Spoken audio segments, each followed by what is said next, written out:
आपण पाहताय आसरा मीडिया, वाचाल तर वाचाल।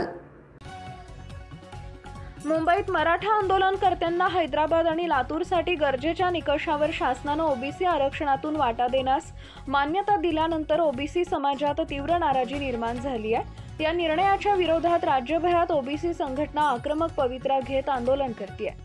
अकोला इथंही याच पार्श्वभूमीवर कलेक्टर कार्यालयासमोर ओबीसी संघटनेच्या वतीनं गत 4 दिवसांपासून जोरदार आंदोलन व उपोषण सुरू आहे। आंदोलकांची ठाम मागणी आहे की मराठा समाजाला आरक्षण द्यायचं असेल तर ते वेगळ्या कोट्यातून द्यावे, ओबीसीच्या आरक्षणावर कुठलाही गदा आणू नये। या आंदोलनादरम्यान मुख्य संपादक शंकर जोगी यांनी ओबीसी आंदोलकांच्या प्रतिक्रिया जाणून घेतल्या। आंदोलकांनी स्पष्ट शब्दात सांगितले की ओबीसी आरक्षण हा आमच्या हक्काचा विषय असून तो कुठल्याही परिस्थितीत कमी केला जाणार नाही। शासनाने घेतलेला हा निर्णय अन्यायकारक असून आम्ही त्याचा तीव्र विरोध करू व या आंदोलनाला ओबीसी समाजाने पाठिंबा द्यावा असं आवाहन सुद्धा करण्यात आलं आहे। प्रमुख मागण्या: मराठा समाजाला ओबीसी आरक्षणात सहभागी करण्याचा शासन निर्णय तात्काळ रद्द करण्यात यावा। संविधानाने दिलेले ओबीसींचं मूळ आरक्षण अबाधित ठेवावे। जातीनिहाय जनगणना त्वरित करण्यात यावी। 50% आरक्षण मर्यादा काढून टाकावी।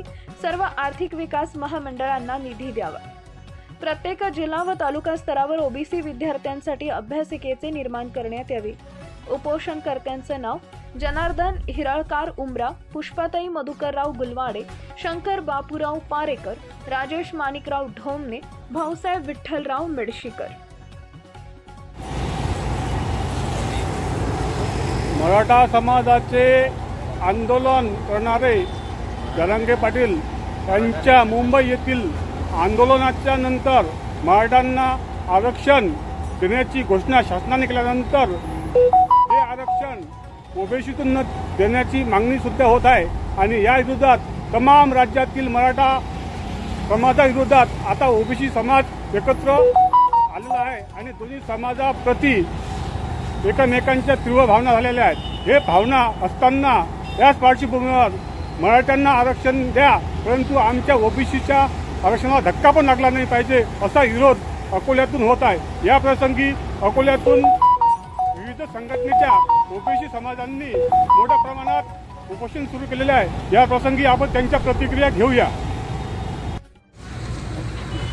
आमची सरकारला विनंती आहे की जो आपण आमच्यासाठी जो लढा आपण सांगता की बा आम्ही ओबीसीला धक्का लागू देणार नाही, परंतु आम्ही 4 दिवसापासून या ठिकाणी उपोषणाला बसलो।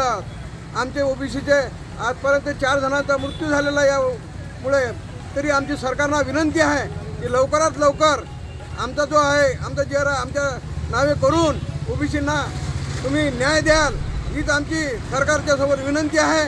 आम्हाला आशा आहे की लवकरात लवकर सरकार आम्हाला न्याय देणार, त्यासाठी आम्ही आमच्या उपोषणाला बसलेला आहोत। आमची विनंती आहे की लवकरच आमच्या उपोषणावर किंवा महाराष्ट्रामध्ये जो ओबीसीवर अन्याय होत आहे तो तुम्ही दूर कराल, हीच आमची विनंती। आपल्या परिसरातील ताज्या बातम्या पाहण्यासाठी आसरा मीडिया न्यूज चॅनलला YouTube वर सबस्क्राइब करा आणि बेल आयकॉन प्रेस करा।